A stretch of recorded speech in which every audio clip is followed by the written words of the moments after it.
село Тиква заминува Требаче војник.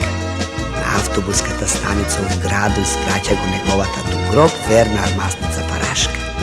На неја очите црвени и се утплачени. Издунуе се, потуна жеже пече. Парашка плаче ли плаче, а Трајан го тешува.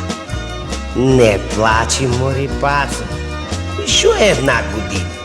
Ич да не, ќе помине като вилюшки овета. Пак?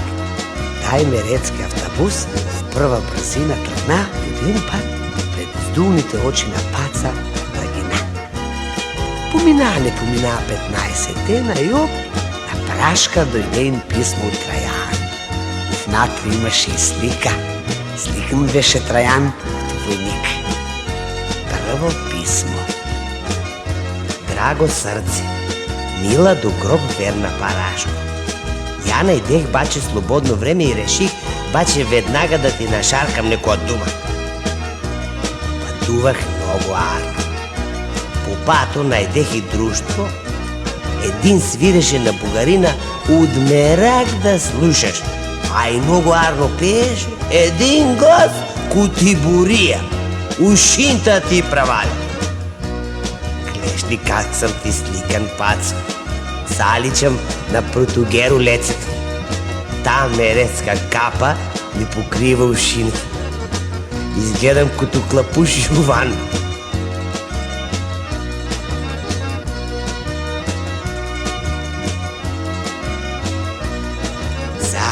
Сликан съм баче до половинта.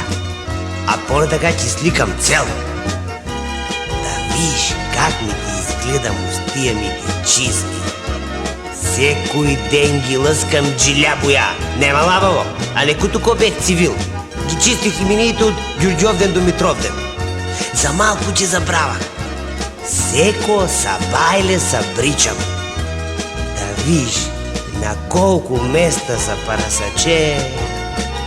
Ала саракта като фортуна ми оде по таа брата. Мислиш, барберски занаат съм учил. Има тука един бербер. Много арно пострижу. Ала франга, кузврат, кускусоврат и германски стил. Кога ќе се върнем от войска, ќе съженме и в градо ќе отворам барберски дуќан. Стига вече лопотак по таа митикал от селото. А тебе ќе ти пуштам на курс за флизърка. Арно ли, а? А сега, сърце моя Парашко, прими много поздрав от разводнико, от Десетаро, воднико и трубачо Миленти. А сега на Косуро, мила моя пацо, прими много поздрав и от твоя до гроб верен армасник Трајан. Аргавали ружа, зелен бор. Трајан чека